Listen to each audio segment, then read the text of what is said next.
Hello everyone, मैं हूं doctor Deepti और आपका मेरे इस यूट्यूब चैनल पे बहुत बहुत स्वागत है। आज की इस वीडियो में हम बात करने वाले हैं पायोरिया के बारे में और ये क्या होता है इसके बारे में हम जानेंगे। साथ में सिम्टम्स क्या होते हैं, इसके लक्षण जिसे हम कहते हैं, उसके कॉजेज क्या होते हैं, क्या वजह होती है कि आपको पायोरिया की समस्या हो जाती है और उसकी कुछ होम्योपैथी मेडिसिन के बारे में हम चर्चा करेंगे। तो ज्यादा देर न करते हुए हम इस वीडियो को आगे बढ़ाते हैं। पर उसके पहले अगर आप मेरी इस वीडियो को पहली बार देख रहे हैं और अब तक आपने अगर मेरे चैनल को सब्सक्राइब नहीं किया है तो जल्दी से सब्सक्राइब कर लीजिए, उसकी कोई चार्जेस नहीं लगते हैं। साथ ही में बेल आइकन को जरूर प्रेस करिए ताकि आपको मेरी हर वीडियो का नोटिफिकेशन जो है सही समय पर मिल सके। तो चलिए शुरू करते हैं और सबसे पहले हम जानते हैं कि आखिर पायोरिया होता क्या है। पायोरिया जो है वो एक कंडीशन होती है जिसमें कि आपकी यूरिन संबंधी जो प्रॉब्लम होती है उसमें ये कंडीशन आ जाती है। पायोरिया में क्या होता है कि जब आपके यूरिन सैंपल में व्हाइट ब्लड सेल्स की संख्या अगर आने लगे, बहुत ज्यादा मात्रा में आने लगे, तो उस कंडीशन को हम पायोरिया कहते हैं। बेसिकली अगर सामान्य शब्दों में इसको देखा जाए तो जब भी कभी हम यूरिन पास आउट करते हैं, अगर उसमें पस फॉर्मेशन हो रहा हो या यूरिन में पस बहुत ज्यादा मात्रा में हो या फिर व्हाइट ब्लड सेल्स हमारी जो होती हैं, श्वेत रक्त कणिकाएं जो होती हैं, उसकी मात्रा ज्यादा हो, तो फिर ऐसी कंडीशन को हम पायोरिया कहते हैं। और ये इन्फेक्शन के थ्रू भी हो सकता है। अगर आपको इन्फेक्शन हुआ हो तब ये कंडीशन क्रिएट हो सकती है और विदाउट इन्फेक्शन भी आपको पस जो है आपके यूरिन में देखने को मिल सकते हैं। अगर स्मॉल क्वांटिटी में यूरिन लिया जाए, 1 मिलीमीटर अगर यूरिन को जांच किया जाए, उसको अगर ठीक तरीके से उसका परीक्षण किया जाए, अगर उसमें 10 से भी ज्यादा, मतलब 10 से भी ज्यादा व्हाइट सेल्स अगर आपको मौजूद होती है और दिखाई देती है तो फिर उसे कहा जाता है कि पायोरिया की कंडीशन में आ जाता है। बैक्टीरियल पायोरिया हो सकता है और स्टेराइल पायोरिया भी हो सकता है। बैक्टीरियल में अगर बैक्टीरियल इन्फेक्शन की वजह से पस सेल्स हो तो उसे हम बैक्टीरियल पायोरिया कहते हैं। और स्टेराइल पायोरिया में ये होता है कि वहां पे blood cells, white blood cells तो होंगी, पस होगा, लेकिन इन्फेक्शन नहीं होगा। तो चलिए कुछ कारणों के बारे में भी देख लेते हैं कि क्या वजह हो सकती है कि आपको ये समस्या हो सकती है। कॉजेज की बात करें तो बेसिकली कॉमन जो कॉज होता है वो यूटीआई होता है, यानी यूरिनरी ट्रैक्ट इन्फेक्शन हो तो उस कंडीशन में आपको यूरिन में पस फॉर्मेशन हो सकता है और यूरिन में पस सेल्स जो है नजर आ सकती है। दूसरा स्टेराइल पायोरिया होता है जिसमें कि आपको यूटीआई के सिम्टम्स होते हैं, लेकिन अगर उसे डिटेक्ट किया जाए तो वहां पर किसी भी तरीके का इन्फेक्शन नहीं नजर आता है और उसमें पस सेल्स जो है वो हो सकती है। दूसरा सेक्सुअली ट्रांसमिटेड डिजीजेस होती हैं जिसमें कि क्लेमाइडिया इन्फेक्शन हो सकता है, गोनोरिया हो, एचआईवी की कंडीशन हो, या फिर अगर आपको वहां पर हर्पीस इन्फेक्शन हुआ हो, साइटोमेगेलो वायरस हो का इन्फेक्शन हुआ हो, या फिर वहां पे ट्राइकोमोनाज या म्यूकोप्लाज्मा जैसे कोई इन्फेक्शन अगर हो जाता है तो वहां पर आपको पस सेल्स जो है नजर आ सकती है। इसके अलावा वायरल इन्फेक्शन अगर हो जाता है जैसे कि साइटोमेगेलो वायरस हो या एजिनो वायरस हो तो वहां पर भी ये कंडीशन जो है क्रिएट हो सकती है। पेनफुल सिस्टाइटिस की समस्या हो जहां पर इन्फ्लेमेशन हो जाता है काफी ज्यादा और वहां पर उसके अलग सिम्टम्स भी देखने को मिल जाते हैं,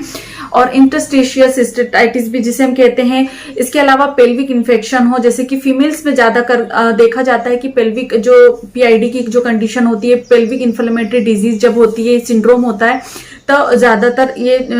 यूरिन में जो है पस सेल्स नजर आ सकती है। अगर आपके इंट्रा एब्डोमिनल इन्फेक्शन हो तब भी कुछ मात्रा में इन्फेक्शन जो है आपकी यूरिन ट्रैक्ट तक पहुंच सकता है। न्यूमोनिया की कंडीशन में भी ऐसा देखा जाता है कि वहां पे पस सेल्स जो है नजर आ सकता है। सेप्सिस की कंडीशन में भी आपको पस सेल्स जो है यूरिन में आ सकती है।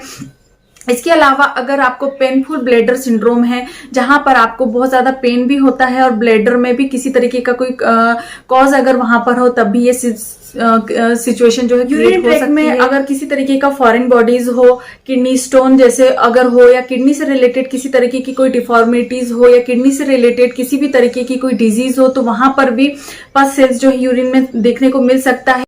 फंगल इन्फेक्शन के दौरान भी पस सेल्स हो सकती हैं। ऑटोइम्यून डिजीज होती है जैसे कि कावासाकी डिजीज में भी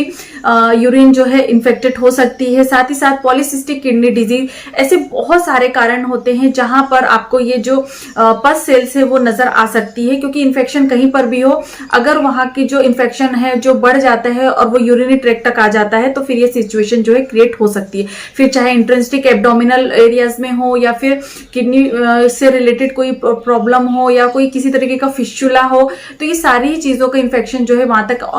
आ सकता है और ये जो पस सेल्स है वो यूरिन में आपको ये तो कुछ डिजीज से रिलेटेड कॉजेज थे, लेकिन कभी कभी ऐसा होता है कि हम कुछ मेडिकेशंस ले लेते हैं जिसकी वजह से भी पस सेल्स क्रिएट हो सकती है, यूरिन में पस सेल्स हो सकती है, या व्हाइट ब्लड सेल्स जो है उसकी मात्रा बहुत ज्यादा मात्रा में देखने को मिल सकती है। जैसे कि अगर कोई लॉन्ग टर्म में अगर देखा जाए और बहुत लंबे समय तक से अगर आप एंटीबायोटिक्स ले रहे हैं या फिर डाययूरेटिक्स ले रहे हैं या आइबुप्रोफेन जैसी मेडिसिन होती है, नॉन इन्फ्लेमेटरी स्टेरॉइडल जो मेडिसिन होती हैं, तो इसमें भी आपको देख सकते हैं, या डायरेटिक्स होती हैं या एस्पिरिन होती है, तो ये कुछ मेडिकेशंस होती हैं जिसकी वजह से आपको यूरिन में पस सेल्स समझ में आ सकता है। अब बात कर लेते हैं लक्षणों की कि अगर इस तरीके की सिचुएशन हो रही है तो आपको किस तरीके के लक्षण जो है देखने को मिलेंगे। सिम्टम्स में देखते हैं तो जब कभी आपको यूटीआई की कंडीशन हो या यूरिन ट्रैक इन्फेक्शन हो और उस दौरान अगर आपको यूरिन में पस सेल्स देखने को मिलती है तो वहां पर जो सिम्टम्स होंगे वो यूटीआई के साथ साथ आपको देखने को मिलेंगे। तो यूटीआई के दौरान अगर आपको हो तो लक्षणों में आपको सबसे पहले फ्रिक्वेंट यूरिनेशन देखने को मिलेगा, बहुत बार बार आपको यूरिन जो है पास आउट करने की इच्छा होती है। साथ में जब यूरिन आप पास आउट करते हैं तो काफी ज्यादा बर्निंग सेंसेशन होता है, बहुत ज्यादा जलन का एहसास होता है। तो कभी भी याद रखिए अगर यूरिन में आपको इन्फेक्शन हुआ है, यूरिनरी ट्रैक्ट में इन्फेक्शन हुआ है, तो जो यूरिनेशन होगी उसमें बहुत ज्यादा बर्निंग होती है, बहुत ज्यादा जलन होता है। क्लाउडी यूरिनेशन होगा, आप नोटिस करेंगे जब हमारी यूरिन होती है एकदम क्लियर होती है, थोड़ी सी स्लाइट येलोइश हो सकती है, बाकी देखा जाए तो क्लियर होती है, उसमें एकदम भी कोई भी किसी भी चीज की कोई भी चीज नहीं होती है। लेकिन जब अगर पस सेल्स वहां पर हो तो क्लाउडी यूरिन होगी, थोड़ी सी व्हाइटिश यूरिन होगी, थोड़ा डार्क, उसकी जो कंसिस्टेंसी होगी वो डार्क होगी, थोड़ी सी, बहुत ज्यादा फ्लोइंग नहीं होगी। और कभी कभी आपको यूरिन में जो है ब्लड भी नजर आ सकता है। तो अगर यूटीआई के साथ सिम्टम्स है तो ये कंडीशन हो सकती है।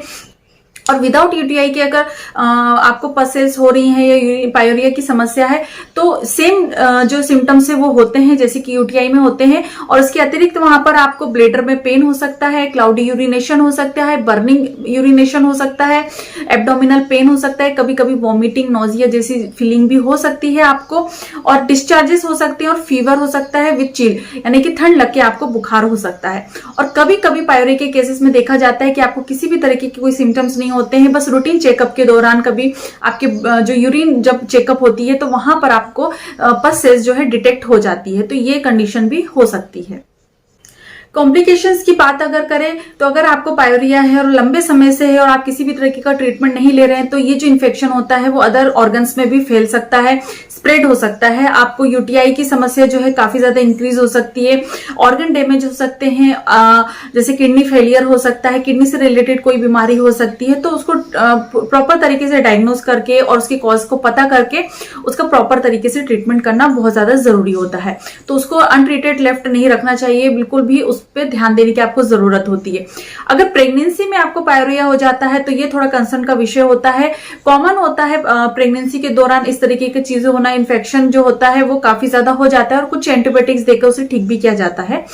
लेकिन अगर उसको ठीक तरीके से ट्रीट नहीं किया जाए तो प्रॉब्लम बढ़ सकती है। तो इसलिए प्रेगनेंसी के दौरान भी उसे ठीक तरीके से उसकी कॉज को पता करके उसकी जांच जो है आपको हमेशा करवानी चाहिए। चलिए बढ़ते हैं होम्योपैथी ट्रीटमेंट की तरफ और जानते हैं कि किस तरीके की होम्योपैथी मेडिसिन को आपको इस्तेमाल करना चाहिए।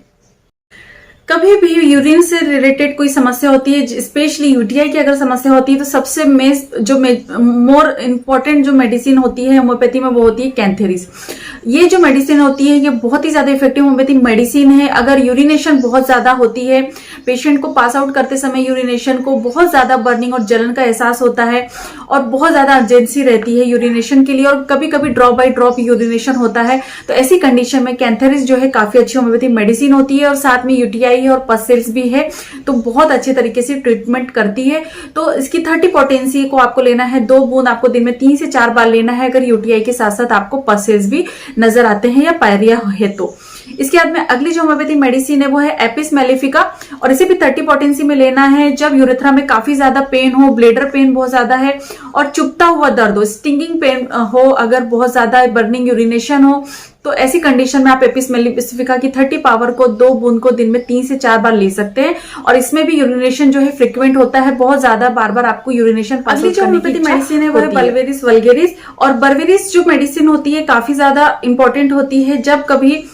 यूरिनेशन पास आउट करते समय काफी ज्यादा पेन हो, बहुत ज्यादा ब्लेडर में पेन रहता हो, एब्डोमिन में भी कभी कभी पेन हो, और जो कभी कभी ऐसा होता है कि यूरिन भी नहीं आती है ठीक तरीके से, बहुत ज्यादा स्कैंटी यूरिनेशन अगर होता है, और बहुत ज्यादा एकिंग पेन होता है, क्रैम्पिंग पेन होता है ब्लेडर में, तो ये मेडिसिन काफी अच्छी होती है। तो इसकी 30 पोटेंसी की 2 बूंद का सेवन आपको दिन में 3 से 4 बार करना चाहिए, और सिम्टम्स पे आपको ध्यान देना चाहिए, कोई भी मेडिसिन विदाउट सिम्टम्स आपको नहीं लेनी है। इसके जो अगली होम्योपैथी मेडिसिन है वो है साल्सापेरिला, और ये मेडिसिन भी काफी अच्छी होती है, स्पेशली जब यूरिन पास आउट करते समय जो बर्निंग सेंसेशन होता है, और उसका जो पेन है, जो ब्लेडर का पेन है, यूरेथ्रा का पेन है, वो एक्सटेंड होकर एब्डोमिन तक पहुंचता हो, और बहुत ज्यादा अर्जिंग होती है यूरिनेशन की, साथ में पस सेल्स भी है, तो साल्सापेरिला काफी अच्छी होम्योपैथी मेडिसिन होती है। इसमें बहुत ज्यादा पेन होता है, स्टिंगिंग पेन होता है, प्रेसिंग पेन होता है, और पेशेंट जो है काफी ज्यादा चिल्लाता है। स्पेशली अगर देखा जाए ऐसे बच्चों में जो यूरिन पास आउट करने के पहले और ड्यूरिंग बहुत ज्यादा स्क्रीम करते हैं, बहुत ज्यादा चिल्लाते हैं, यूरिन करने के पहले और दौरान अगर उन्हें बहुत ज्यादा तकलीफ होती है, तो बच्चों में भी ये मेडिसिन काफी अच्छी होती है। तो 30 पावर की 2 बूंद जो है बड़े ले सकते हैं दिन में 3 से 4 बार, और बच्चों को अगर देना है तो आप ग्लोबुलर फॉर्म में दे सकते हैं, 2 ग्लोबुल बच्चे को दिन में 3 बार दे सकते हैं, और ड्रॉप में अगर दे रहे हैं तो हल्के से पानी के साथ मिला के आप बच्चे को 1 बूंद दिन में 3 से 4 बार दे सकते हैं। काफी अच्छी होम्योपैथिक मेडिसिन होती है। इसके बाद में जो अगली होम्योपैथिक मेडिसिन है वो है युवा उर्सी। ये मेडिसिन भी काफी अच्छी होती है, स्पेशली जब आपको पस सेल्स हो यूरिनेशन में, लेकिन वहां पर ब्लड सेल्स भी नजर आए,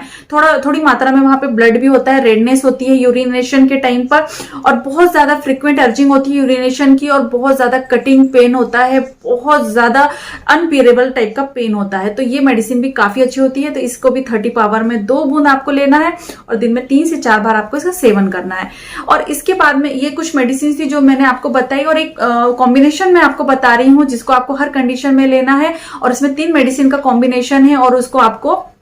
जो मेडिसिन सिम्टम वाइज आपको मैच कर रही है उसको तो लेना ही है, साथ में ये मेडिसिन कॉम्बिनेशन में जो सबसे पहले होम्योपैथिक मेडिसिन है वो है थूजा। इसे आपको 200 पावर में लेना है, 30 पावर में भी ले सकते हैं। दूसरी जो होम्योपैथिक मेडिसिन है वो है परसल्फ, इसे भी आपको 30 या 200 पावर में लेना है। और जो तीसरी मेडिसिन है वो है मर्कौर, इसे भी आपको 30 या 200 पावर में लेना है। याद रखिए 30 पावर में अगर आप एक मेडिसिन ले रहे हैं तो दूसरी मेडिसिन को भी आपको 30 पावर में ही लेना है, अगर 200 पावर में ले रहे हैं तो 200 पावर में ही लेना है। और ये तीनों मेडिसिन को अच्छी तरीके से बराबर मात्रा में मिलाकर आपको बनाकर रख लेना है। अगर आप 30 पावर में बनाया है या 30 पावर में बनाया है तो इसकी 2 बूंद का सेवन आपको दिन में 3 से 4 बार करना चाहिए, और अगर 200 पावर में बनाया है तो दिन में 2 बार आपको इस मेडिसिन का सेवन करना चाहिए। बच्चों को अगर दे रहे हैं तो 30 पावर में ही देना फायदेमंद होता है, तो उन्हें 30 पावर में ही देना चाहिए, और उसकी 1 बूंद बच्चे को आप दिन में 3 से 4 बार दे सकते हैं। और हाइजीन मेंटेन करके रखना चाहिए, बहुत सारा वाटर आपको लेना चाहिए, बहुत जितना ज्यादा पानी इंटेक करते हैं तो उतनी जल्दी इन्फेक्शन जो है वो बाहर निकल जाता है। तो पानी पीना भी बहुत ज्यादा जरूरी होता है, तो कुछ प्रिवेंशंस जो होते हैं वो उसका भी आपको ध्यान रखना होता है। और इन्फेक्शन को से बचने के लिए साफ सफाई का ध्यान रखिए, बहुत सारा पानी पीजिए, और अनसुरक्षित यौन संबंध अगर आप बनाते हैं तो वहां पर भी आपको ध्यान देने की जरूरत होती है, तो वो भी आपको केयर लेना चाहिए। और प्रॉपर डायग्नोसिस भी बहुत ज्यादा जरूरी होती है कि किस तरीके की इन्फेक्शन है, बैक्टीरियल इन्फेक्शन हो सकता है, फंगल इन्फेक्शन भी हो सकता है, वायरल इन्फेक्शन भी हो सकता है, तो डायग्नोस करवाना बहुत ज्यादा जरूरी होता है। तो जब भी कभी इस तरीके की कंडीशन हो तो प्लीज जाइए, चेक करवाइए, और प्रॉपर तरीके से परीक्षण करने के बाद ही किसी तरीके की मेडिसिन का सेवन करिए। तो होपफुली आपको आज का वीडियो पसंद आया होगा। यदि अच्छा लगा है तो प्लीज लाइक करिए, शेयर करिए अपने दोस्तों के साथ, अपनी फैमिली मेंबर्स के साथ, और इसी तरह अच्छी और नॉलेजेबल वीडियोस के साथ मैं आती रहती हूँ। इसके बाद मिलूंगी मैं नेक्स्ट वीडियो में, तब तक के लिए बाय बाय, अपना ध्यान रखें और खुश रहें। धन्यवाद।